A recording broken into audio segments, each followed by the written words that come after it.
ओम नमो भगवते वासुदेवाय.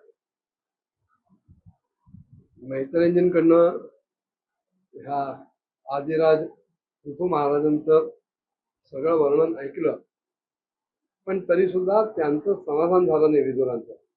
आणि विदुर मैत्रियांना सांगायला लागले की आपण मला सांगितलं की ब्राह्मणांनी त्या पृथू महाराजांना अभिषेक केला, सगळ्या देवतांनी त्यांना भेटी दिल्या, आहेर दिले. नंतर त्यांनी आपल्या बाहूंमध्ये वैष्णव तेज धारण करून पृथ्वीचं दोहन केलं. आणि खरं सांगायचं तर त्यांनी ते दोहन केलं, त्यांच्या या पराक्रमामुळेच उच्छिष्ट रूप उरलेल्या विषयभोगांवर आज सुद्धा सगळे राजे आणि सगळे लोकपाल सहित समस्त समाज आपापल्या इच्छेनुसार आपला जीवन निर्वाह करतायत. आता जो समंजस मनुष्य आहे, शहाणा आहे, चतुर आहे, अशापैकी कोण असणार की ज्याला अशा ह्या पवित्र कीर्ती पृथ्वीराजांच्या चरित्रातल्या आणखीन गोष्टी ऐकायला आवडणार नाही. तेव्हा माझी आपल्याला विनंती आहे की आपण अजून सुद्धा त्यांच्या चरित्रातल्या काही इतर गोष्टी असतील तर त्या मला सांगाव्यात. हे वास्तविक बोलणं ऐकलं विदुरजींचं आणि मैत्री म्हणायला लागले की साधुश्रेष्ठ विदुरजी, ह्या महाराज पृथूंनी गंगा आणि यमुना यांच्या दुआबाद म्हणजे मध्यवर्ती क्षेत्रामध्ये आपला निवास ठेवला होता आणि तिथूनच ते आपलं राज्य करत होते. आपल्या पुण्यकर्मांचा क्षय व्हावा ह्याच इच्छेनं प्रारब्धवशात त्यांच्या वाट्याला जे जे काही भोग आले ते भोग पृथू महाराज भोगत होते. कारण प्रारब्ध कर्मणाम भोगात एव क्षया, ती कर्म किंवा ते भोग कोणालाच टाळता येत नाही. आणि त्यांनी ब्राह्मण वंश आणि भगवंताच्या संबंधातले सगळे विष्णू भक्त हे वगळता सातही द्वीपांवरच्या सगळ्या जीवांवर अखंड आणि अबाध अशा प्रकारचं शासन केलं, राज्य केलं. आणि असं राज्य करता करता एकदा त्यांनी महासत्राची दीक्षा घेतली आणि त्यावेळेला त्या सत्रासाठी सगळ्या देवता, ब्रह्मर्षी आणि राजर्षी यांचा भला मोठा समाज तिथे एकत्रित झाला होता. त्या एकत्रित झालेल्या समाजामध्ये महाराज पृथूंनी सर्व पूजनीय आणि वंदनीय अशा अतिथींचा यथायोग्य सत्कार केला आणि त्या सभेमध्ये ते उभे राहिले. उभे राहिल्यानंतर नक्षत्र मंडळामध्ये चंद्र जसा उठून दिसावा तसं ते उठून दिसत होते. पृथू महाराजांचं शरीर अतिशय उंच होतं, भारदस्त होतं, बाहू सुद्धा अगदी बलवान होते, विशाल बाहू होते,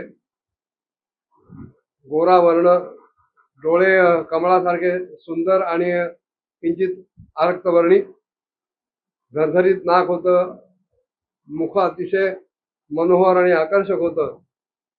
एकंदर स्वरूप त्यांचं सौम्य होतं.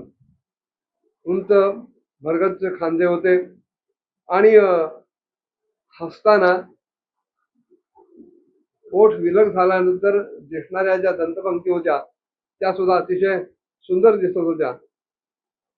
भली रुंद छाती होती, कमरेचा मागचा भाग किंचित स्थूल आणि उदराचा भाग पिंपळाच्या पानासारखा सुडोल होता आणि अतिशय एकूण व्यक्तिमत्व अतिशय सुंदर दिसत होतं. खोलवर नाभी होती, गंभीर दिसत होती, शरीर तेजस्वी दिसत होतं आणि सुवर्ण कांतीने तेज त्यांचं झळाळत होतं.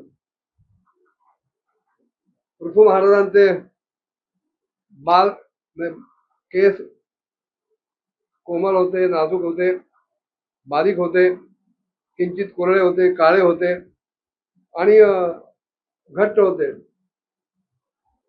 त्यांची मान सुद्धा शंखासारखी चांगला आकार असलेली होती आणि त्याच्यावर वळ्या पडल्यामुळं त्या रेखा सुद्धा अतिशय चांगल्या दिसत होत्या. अतिशय उत्तम बहुमूल्य असं धोतर त्यांनी कमरेला नेसलेलं होतं आणि तसंच उपरणही होतं. दीक्षेच्या नियमाप्रमाणे आपल्या अंगावरचे सगळे अलंकार ऋतू महाराजांनी काढून ठेवलेले होते आणि त्यामुळे त्यांच्या शरीराच्या प्रत्येक अवयवाची शोभा अगदी स्वाभाविकपणे स्पष्टपणे झळकत होती.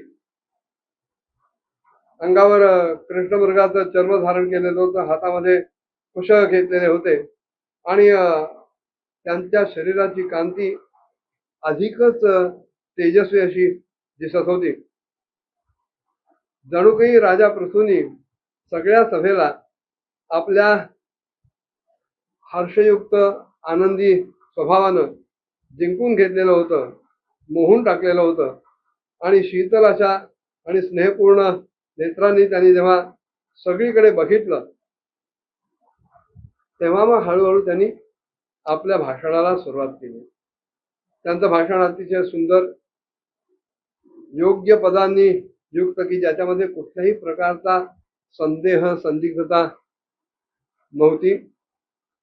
आवाज अतिशय स्पष्ट, गोड, गंभीर आणि मनामध्ये सगळ्या कल्पना स्पष्ट असल्यामुळे बोलताना कुठल्याही प्रकारचा त्यांचा गोंधळ ओढत नव्हता. ते निशंक होते. जणू काही या वेळेला सगळ्यांवर उपकार करण्यासाठी ते आपले अनुभवच आपल्या तोंडून लोकांना सांगत होते. मग त्या भाषणात पृथ्वीराजांनी लोकांना काय काय सांगितलं पुढच्या भागात बघूया. ओम नमो भगवते वासुदेवाय.